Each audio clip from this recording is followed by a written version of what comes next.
নমস্কার বন্ধুরা, অরুন্ধতী রান্নাঘরে আপনাদের সবাইকে স্বাগত। আশা করি সকলেই ভালো আছেন। আজকে আমি একটু অন্যরকমভাবে গুড়ের নারকোলের নাড়ু বানিয়ে আপনাদেরকে দেখাবো। আমি কিভাবে বানাচ্ছি সেটা তাহলে চলুন আমি এখানে আপনাদেরকে দেখাই। আপনারা অবশ্যই এটা একবার বানিয়ে দেখবেন, খেতে কিন্তু দারুণ স্বাদের হয়। এখানে আমি দুটো নারকোল কুড়িয়ে নিয়েছি। কালো অংশটা নারকোলে সেটা তুলে আমি ওটা বাদ দিয়েছি। এখানে ছোট এলাচ গুঁড়ো থেতো করে রেখেছি, এখানে একটু চারমগজ আর আখের গুড় আর খেজুর গুড় মিক্সড করে রেখেছি, আর বেশ কয়েক চামচ চিনি নিয়েছি, আর একটু ঘিও রেখেছি সামনে। আমি এখানে একটুখানি ঘি দেব। প্রথমে কড়াইটা গ্যাসে বসিয়ে দিয়েছি, কড়াইটা গরমও হয়ে গেছে। এবার আমি এখানে বেশ বড় চামচে 2 চামচ ভরে ঘি দিয়ে দেব। ঘি দিলে কিন্তু এই নারকোলের নাড়ুটা বেশ গন্ধটাও ভালো লাগবে, আর খেতেও কিন্তু একটু বললাম যে এটা একটু অন্যরকমভাবে বানাচ্ছি, সেই জন্য আমি এখানে দিয়ে দিলাম। আর নারকোলটা আমি এখানে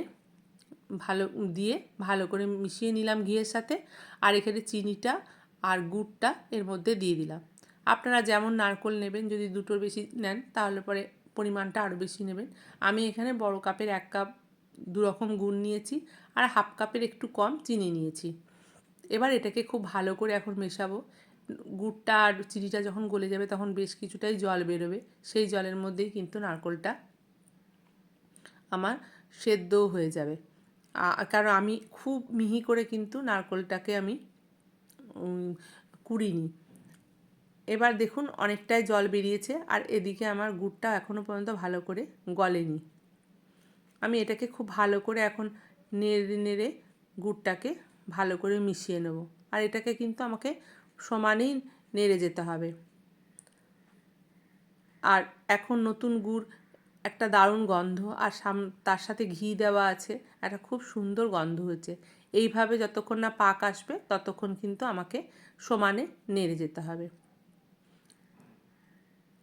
বেশ কিছুক্ষণ নাড়ার পর দেখুন একদম এবার কিন্তু অনেকটাই জল শুকিয়ে একদম পাকটা সম্পূর্ণ এসে গেছে। এবার আমার এটা গ্যাসটাকে আমি অফ করে দিয়েছি, এটাকে একটু ভালো করে নাড়িয়ে নিলাম। আর এবার এখানে যে এলাচ গুঁড়োটা রেখেছি সেটা আমি এলাচের খোসাটা দেব না, এলাচ গুঁড়োটা আমি এলাচের বীজগুলোকে ভালো করে গুঁড়িয়ে নিয়ে এটা এর মধ্যে মিশিয়ে দিলাম। আর আর যে চারমগজটা রেখেছি সেই চারমগজটাও এর মধ্যে দিয়ে দেবো। এবার এটাকে আমি খুব ভালো করে মিশিয়ে নেব।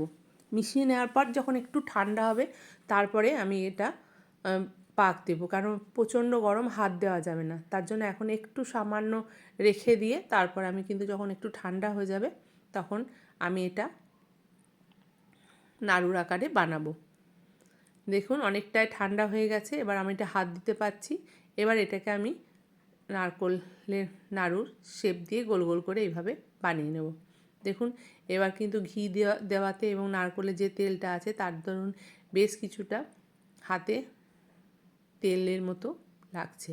খেতেও কিন্তু দারুণ হবে। নতুন গুড়ের নাড়ু খেতে এমনিতেই খুব টেস্টি হয়, তারপরে আমি চারমগজগুলো মুখে লাগবে, এটাও কিন্তু বেশ অন্যরকম লাগবে।